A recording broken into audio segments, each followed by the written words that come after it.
Okay, let's talk about painting in Photoshop. Photoshop's later versions have gotten to be pretty good at providing us with painting tools. We not only have the original brush tool up here, which acts pretty much like you would expect a brush tool to act in Photoshop, except that it basically will not blend. You can use a soft edge brush, but it's not going to blend with much. So you can come in here and put down a soft edge brush. You can come in and put in a hard edge brush. And you've also got bristle brushes and pencils and different various tips that you can use. This little guy up here gets really obnoxious to me, so I just click the X. But if you want to see what angle your brush is at, this is the preview for that. I'm going to turn that off because I don't find it helpful, just a little bit annoying. This is a bristle brush, and as you can see, if I zoom in here, it really does a pretty cool job of simulating fine brush work, like if I had a bristle brush with just a few hairs in it. Okay, so you can also, any of these brushes you can modify. So if I were to come in here, for instance, I've got that kind of a brush, I can go into the window, the brushes, and I can cut down the number of bristles, and you can see that that's going to give me a little different look. I can change the length, I can change the thickness, I can change the angle of this. So that's all going to make this react differently, and now you see we have a very different kind of brush than we did when we started over here. So this is all just to let you know that you have a lot of options. You can get in here with shape dynamics, with the brushes that have shape dynamic options. Some of those bristle brushes don't. You can add scattering if you want, and you can see what that does. Down here, here's your preview. You can scatter it on both axes or one, and you can have it with pen pressure or fading with pen pressure, so it goes in and out. And just to give you a preview of what that looks like over here, I'm just going to get rid of all that so you've got a clear one for the next one. And you can add texture to these. You can use a dual brush, which means you add this brush to another brush, which, let's add the leaf here, and you can see what that does. That kind of gives you a completely different look. So it's adding one brush to the other. It's really kind of actually subtracting one brush from the other.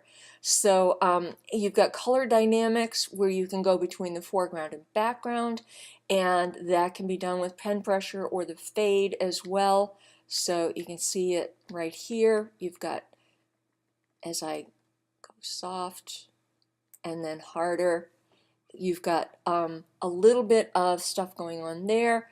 And this is the hue slider. No, oh, there we go. We've got some stuff going in there where we've got a little bit of a different hue and saturation down here. So I'm getting a little bit of a hue switch. It's going to depend greatly on which brush you're in as to what those sliders do for you. But just know they're there, and you can go between foreground and background. I don't have a lot of difference between foreground and background, so that could be one of the reasons that we're not seeing a lot of difference, dark brown and black. And there we go. And so as I go lighter, you can see it changing as we go back and forth. And I don't have a lot there, but as we there, and as I put more pressure on, it goes to red, less pressure to yellow. In between, it goes back and forth.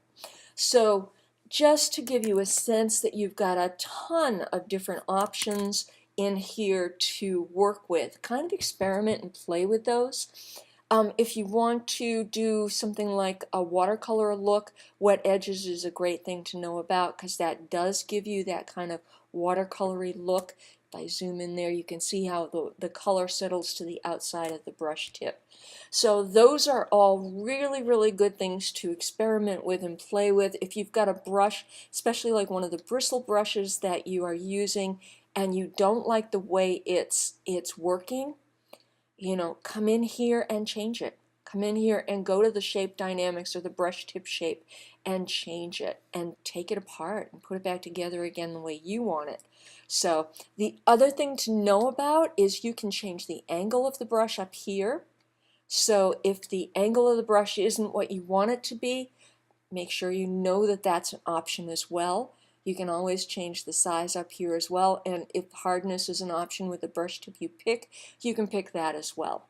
So lots and lots and lots of options with these tools, and these brushes work with everything.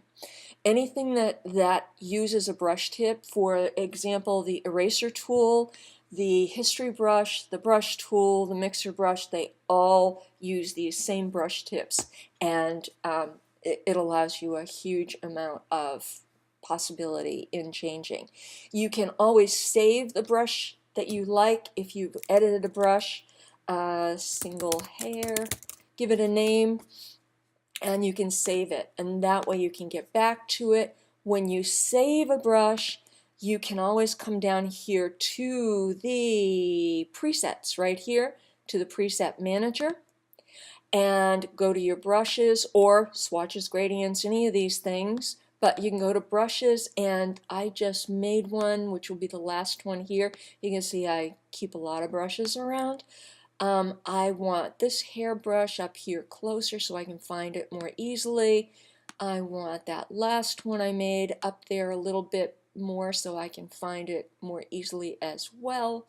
Up here, this one I probably made as an example, so let me delete that, and you get the idea. You can come in here and modify the way your brushes look and the position that they're in, and that is going to make your life a whole lot easier in getting to the brushes that you need.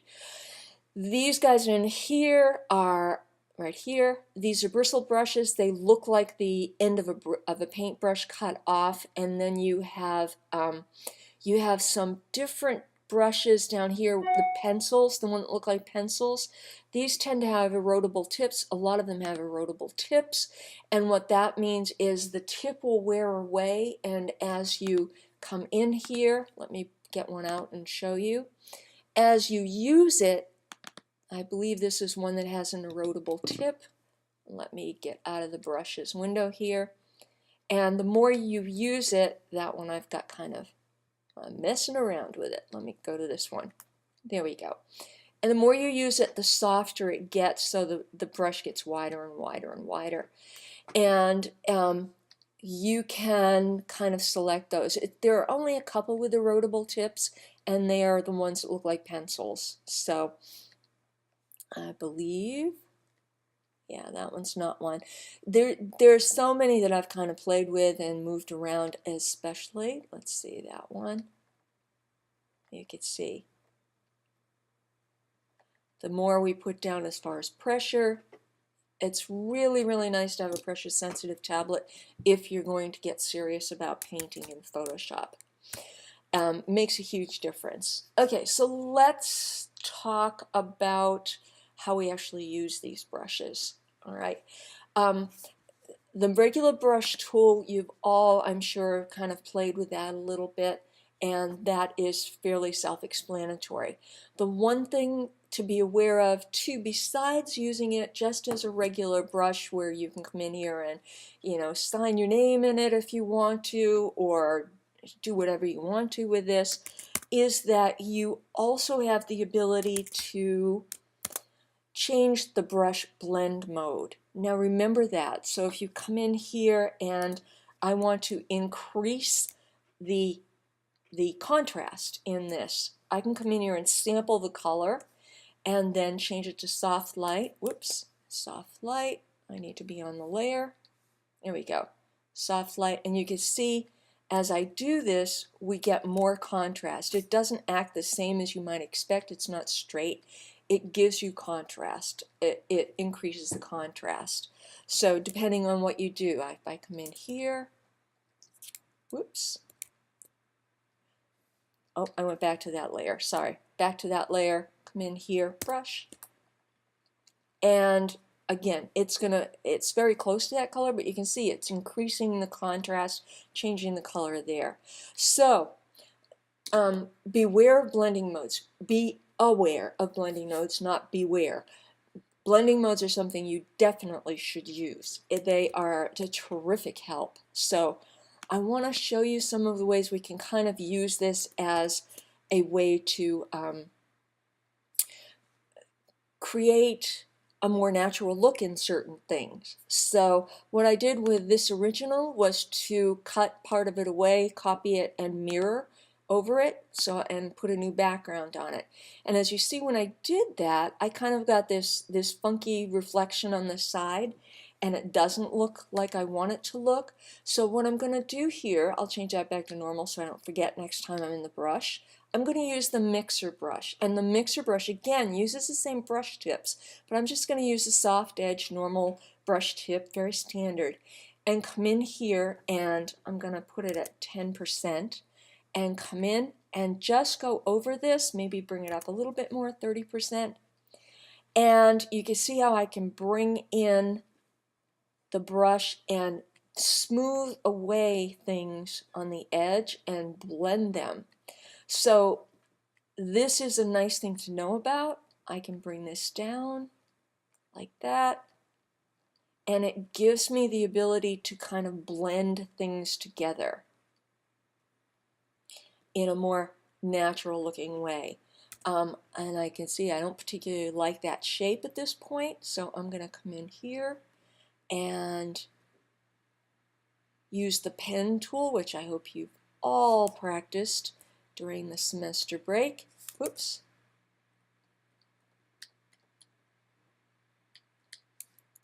And boom, there, and get rid of that. And I'm going to inverse that selection, because now when I brush this, I want to brush this down into this area. And you can see I've got that part down there selected, but I'm not going to worry about that right now, because that's super easy to get rid of. I'm going to get that selection back. There we go. And then just come in here with the Easy Lasso tool and get rid of that. Now if I want this to have even more shape, remember I can use my Burn and Dodge tool. So, and that's going to come in here and give me a little bit more contour. So remember these things about, remember that you have so many options for creating your own reality in Photoshop. Very much. Okay, so you can see that is kind of a cool way to use the painting ability in Photoshop.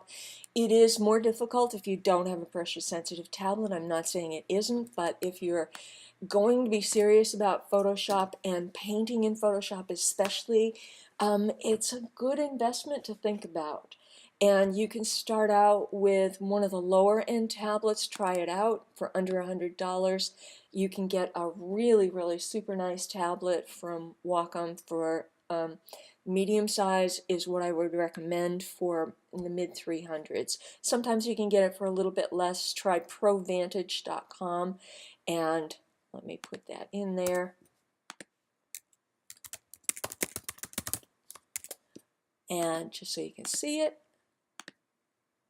provantage.com, and that one is a place where they give discounts, educational discounts on equipment. So try that and see if that helps you get at a little better cost. The other thing about tablets is that oftentimes you can get them gently used, and you don't need a lot of bells and whistles. What you really just need is the pressure sensitivity. That is the huge thing. So I would say as long as it's a tablet that's recent enough that works with your system, then you can use a used tablet. I wouldn't go back too many generations, because then you may run into problems with it working with your operating system. But when you get a tablet, you don't need the drivers, you don't need any of that stuff. Just go to the Wacom website, wacom.com. Let me come in here and do that one for you too. And get the drivers for the tablet that you're getting. You can go online before you buy it and check and make sure they have drivers available, but you always, with any new piece of equipment, want to go to the website for the manufacturer and download the latest drivers. That's really important and make